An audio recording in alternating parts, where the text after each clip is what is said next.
Eines der aktuell meist erwarteten RTS-Spiele, welches den inoffiziellen Nachfolger zu Command & Conquer darstellt, ist ohne Zweifel Tempest Rising. Dieses kann aber nicht nur seinen Release-Termin nicht halten, sondern verliert mit THQ auch einen seiner Publisher. Was ist da also aktuell los bei Tempest Rising? Ich habe mal nachgefragt. Battle Command Uplink initializing. Stand by.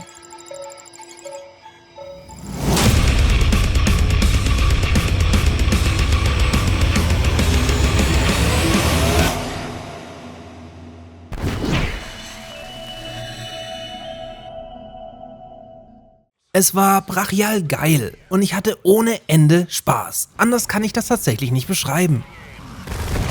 Oh fuck.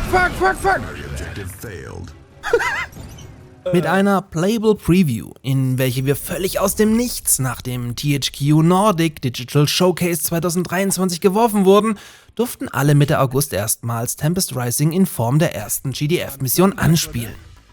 Etwas später setzte man dann mit der Demo-Version noch einen drauf, die uns zusätzlich die erste Tempest Dynasty-Mission spielen ließ, die ebenfalls vollauf überzeugte. Die C&C-Community war hyped und mit einem baldigen Release-Termin noch in 2023 war die ganze Warterei mittlerweile auch mehr als absehbar. Allerdings endete diese Geschichte hier augenscheinlich abrupt und erst Gerüchte um Probleme hinter den Kulissen tauchten via Discord und Co. immer mal wieder auf, sodass man schon ein bisschen nervös werden konnte. Zu allem Überfluss verschwand THQ als Publisher von der Steam-Page und die deutsche Sprachausgabe wurde gestrichen. Zumindest findet sich der noch bis im Sommer stehende Hinweis dazu auf Steam nicht mehr. Uff. We have a lot of work to do. Muss man sich also Sorgen machen? Eigentlich nicht. Also kommt wieder runter, alles ist gut. Denn während der Hype um die Demos viral ging, gingen die Fortschritte am Spiel danach in der breiten Masse der vielen Ankündigungen gefühlt etwas unter. Da hätten wir zum Beispiel Frank Keblacki, keinem geringeren als dem Mann hinter der legendären C&C-Musik, der sich dem Projekt angeschlossen hat und natürlich jetzt auch Musik beisteuert. Hi, I'm Frank Klepacki. You may be familiar with some of my compositional work in past video games. I'm here to announce that I'm very excited to be one of the composers working on Tempest Rising. Außerdem wurde mit dem Old-Tech-Tank der Tempest Dynasty ein neuer Anti-Fahrzeugpanzer näher vorgestellt, der mit weitreichenden Energiekanonen Flächenschaden verursacht. Und ebenso mit der Tempest Sphere, einer Art Bowlingkugel, die einfach über alles hinwegrollt und mit ein bisschen Micromanagement dank Boostern noch effektiver sein kann. Deutsche Sprachausgabe war offiziell nie angekündigt und der Haken dafür auf Steam angeblich nur aus Versehen gesetzt. Ganz ausschließen möchte man weitere Sprachen aber auch nicht, hat dazu aber aktuell noch nichts anzukündigen.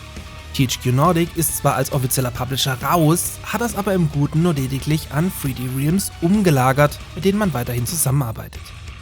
Und dann wäre da nur noch der nicht gehaltene Release-Termin, was natürlich schade ist, aber generell immer besser ist, als ein Spiel unfertig zu früh auf den Markt zu werfen.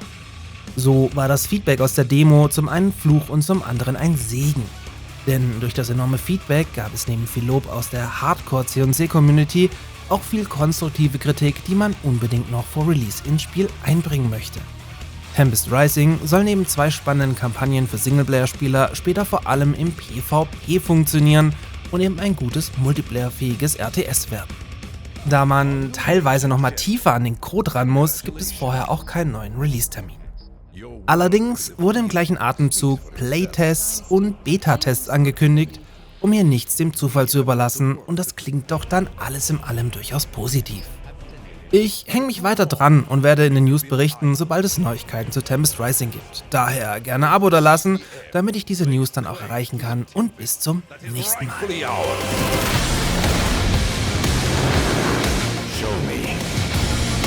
Gather the Tempest and get out.